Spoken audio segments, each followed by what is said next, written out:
it's Jessica from Peace Love Books, and today I'm here with the most disappointing reads that I read in 2019. I'm not going to be making a worst books video. I don't like that kind of negativity on my channel, and I do want to do this video though because these are books that I really was so excited for and that I hyped up a lot on my channel before I read them, and then I read them and they weren't what I wanted them to be. So I do want to make this video so you guys are aware that while I may have been super excited for these books and you might have missed my wrap up, these are some that I did end up reading and that I was like, oh, that was not what I wanted. And so most of these are actually 3-star reads, which isn't bad. That means that it was decent, but I would not pick it up again, and I've probably already forgotten what they're about. So I have a bit of a stack here, and you probably aren't going to be surprised by any of them. A lot of them are ones that were disappointed by a lot of other people in the community. So I will go ahead and get to the disappointing books that I read in 2019. I think the first one is probably the most disappointing one in the romance community, and I feel so bad saying this, but it's because the previous book by this author duo, you guys know what I'm going to say, that released earlier this year was so good and everybody loved it, and this one I have not seen a single 5-star review for. That's Twice in a Blue Moon by Christina Lauren. This one was a follow-up to The Unhoneymooners, which everybody's raving about. I loved it. And this one though is one of their more serious books. It's not a rom-com, and I think they do rom-coms so well. This one, our main character is the secret child of a celebrity, and she meets a boy in London, and then she tells him her secret, and then her secret gets out, and then we flash forward to 10 years and she's an actress and she is reunited with that boy, and it's a second chance romance. The beginning portion though, I see a lot of people complaining took forever. At least 100 pages of this 300-page book was in the past, and I feel like that was just too much and it shouldn't have been done that way. A lot of other authors like to do flashbacks, like what K.A. Tucker did with Say You Still Love Me, and this one though, I just feel like it dragged in the beginning and I didn't get the chemistry and the romance, and I didn't like the guy, and that was who she had her second chance with, and then it was supposed to kind of be about her dad, and he was just your cliche famous guy who is full of himself and just cares about his own career and not about his family, his daughter, and so I just did not connect with this romance. I gave it 3 stars and I was really disappointed. The next two are by the same author, which really bums me out because it's one of my absolute favorite authors, and I think it's because I read like 20 books by this author over the span of a year's worth of time, and that is J.R. Ward. I devoured the Black Dagger Brotherhood series in 2018 and 2019, and I'm obsessed. And so The Savior came out and it was just okay. I think I gave it 3 stars. I wasn't a fan of the romance because our brother is like someone who's not mentioned a lot before. We kind of got a glimpse of him like 5 books ago, and then now he's back and he's someone that like is ostracized from the community, so nobody really likes him. And then the love interest is someone we briefly met again a couple books ago, so this doesn't really feel like something we love in the BDB community because it's about a new character, and that's how I felt at least, and I didn't really like the romance, and I feel like this villain has been building for 2 or 3 books, and the villain previously is like on the decline. I don't want to spoil anything, but it just felt like this was very stagnant and like it's just building for the past 3 books to The Sinner, which is going to come next. So I have high hopes for The Sinner, but this one just, it was okay. I gave it 3 stars. And then I read Covet, and this is the first book in her Fallen Angel series, and this came out I think in 2009. It came out a while ago, and that's because this one has a character from this book. Well, Lasseter, I guess, has been in quite a few of these, but like a new person came in, and that's why I'm going to read this series. And this one is Fallen Angels, and it was definitely not at all as I was expecting.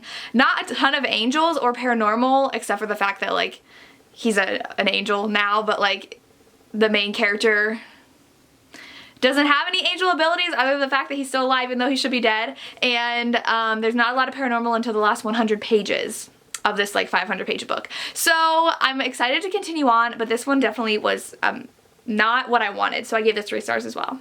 The next one that disappointed me was Reap by Tilly Cole. Raise, if you guys have been following me for a while, was one of my favorite books of last year that I read. I loved it. It's about this underground fighting ring where the boys who are in the fighting ring are like stolen and pumped full of drugs and turned basically into fighting machines, and we figure out who the boy was from the first book, and he returns to try to find the person who's responsible for him being there and falls in love with someone who's actually with someone else, and it was really good. And then this one is a follow-up about the boy who is related in some way to the guy from the first book, not like familial related, but like someone he knew knows him, and it's the sister of the guy in the first book. So it was so boring. I listened to it on audio and literally nothing happens. Like, they spend probably 50% of the book, of the middle of the book, sitting around in her house, and they don't even like get to know anything about each other.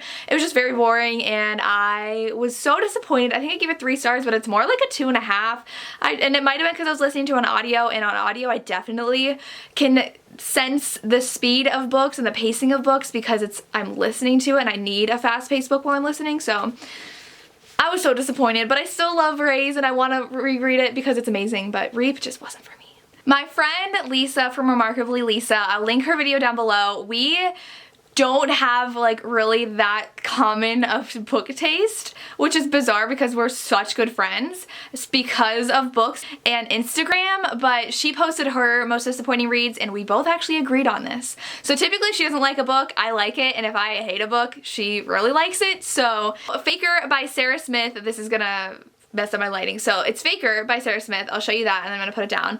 That one was from Berkeley and I got an ARC of it and I read my ARC and I didn't like it so much that I didn't even request a finished copy. So I didn't even like need a copy. So like, no. This is about, it's supposed to be enemies to lovers. It was like compared to The Hating Game.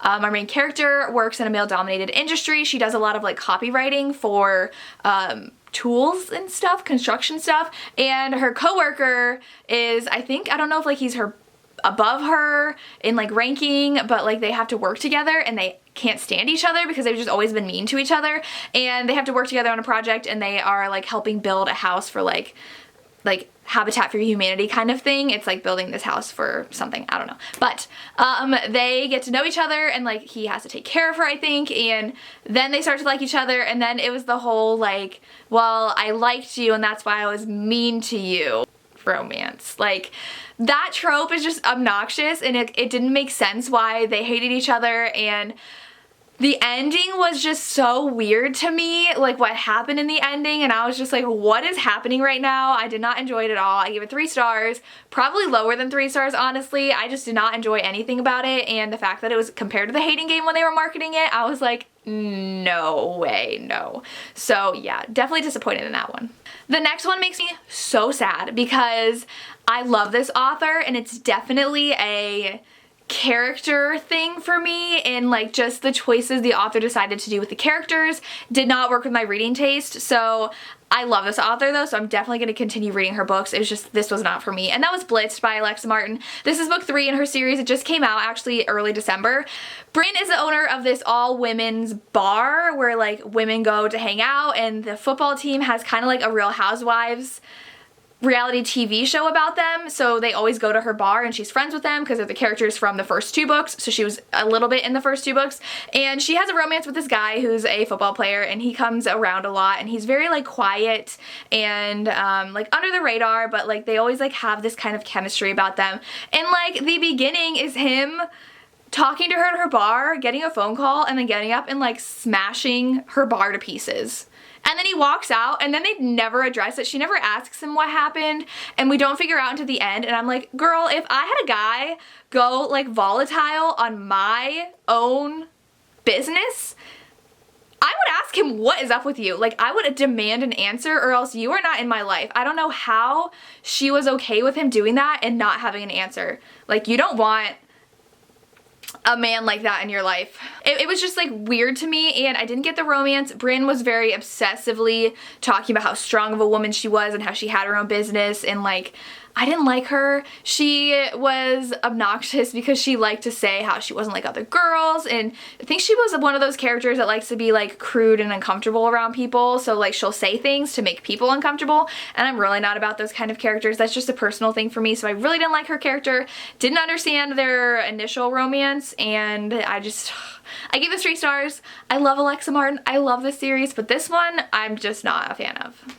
The next one I think we can all agree was a disappointment in the romance community because of those stinking illustrated covers are now on everything, including not romance books. And so when I picked up Meet Cute by Helena Hunting, I expected an adorable, fun romance about a meet cute, about a couple. And it's marketed as a fun, fluffy romance, and our main characters went to law school together, and he is actually a famous actor that she kind of had a crush on when she was younger.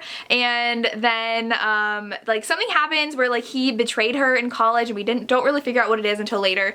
And now they meet again because he's a huge actor and his parents die. And so he has to take care of his younger sister, who is significantly younger than him. I think she's like in her teens, and he needs her, the main character girl, to be their like attorney for her trust. Okay, that's definitely not a light, fluffy, fun romance. And we have this villainous character introduced in the beginning that's not supposed to be villainous yet. She's like the secret villain by the end, and I'm like, it was so obvious from the moment we met that person they were gonna be a villain and what they were gonna do by the end. I was just like waiting for this to happen. I was like, I'm not gonna be shocked, and yep, it did happen. And the romance just wasn't that great, and it was very serious and not at all what I wanted from this cute, adorable cover. And I think we all in the romance community agree that this was definitely bad marketing on a book that caused a lot of readers to be disappointed. Speaking of bad marketing, the next book is totally a false expectations disappointing read. So first, I will definitely link down below Riley's reading log for this book because she explained it very well from Riley Marie, and that is The Beautiful by Renee Ahdieh. So I went into this expecting the next Twilight. This was marketed as vampires are back, and it's gonna be a vampire romance set in the late 1800s in New Orleans. So definitely like the originals, which I freaking love. I love Vampire Diaries, I love the originals, I love Twilight, I love vampires, I love Black Dagger Brotherhood. Give me all the vampires. This one is definitely more of a secret society, Jack the Ripper kind of mystery, and the vampires were not our main characters, and the vampires were not falling in love with each other, or like a human wasn't falling in love with a vampire. It wasn't anything like it was marketed as, and so I don't enjoy Renee Ahdieh's writing. I've realized that when I read The Wrath of the Dawn. She's just not for me, and so I knew that going in I probably was gonna like the writing, and I didn't. I'm just not a fan of it. It is what it is. That's just a me thing, and I didn't get my vampire romance. So if you go in expecting that, you're gonna hate this. I hated it. I gave it 2 stars. I'm like, there's no vampires. Both Chandler and Riley were like, there are vampires. What is everybody saying? Now, where I come from, there are vampires, but they're not our main characters, and they're not the ones having this romance and dealing with being a vampire and a human and falling in love. No, the vampires are other characters that I don't want to spoil, so I can't say that. So like, we do have a vampire killing people, and we don't have the vampire as the main character, part of the main plot line with the main characters following in this romance. So that's what I expected, and that's what I didn't get. So that's why I didn't like it.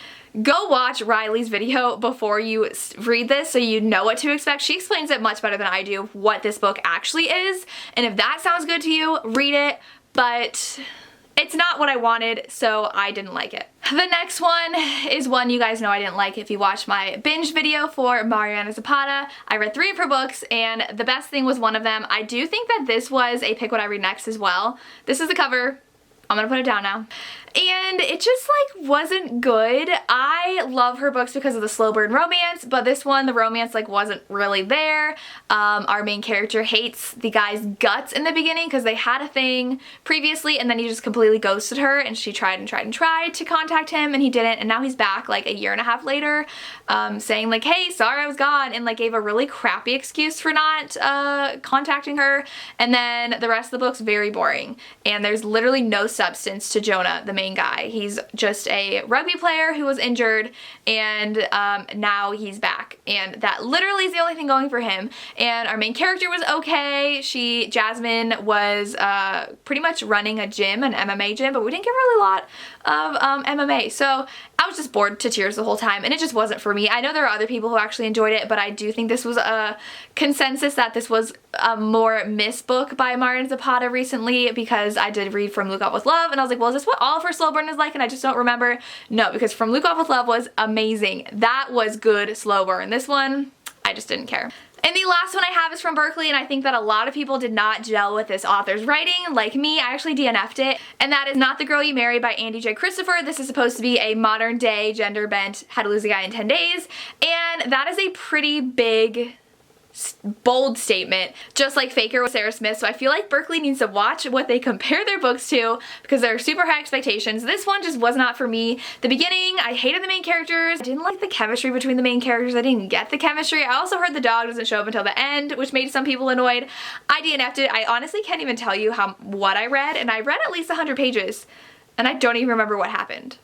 So no, I just did not like it, DNF'd it, and I haven't seen a single person like it either. Chelsea from Chelsea Dolly Reads actually DNF'd it and then picked it back up and didn't like it. So yeah.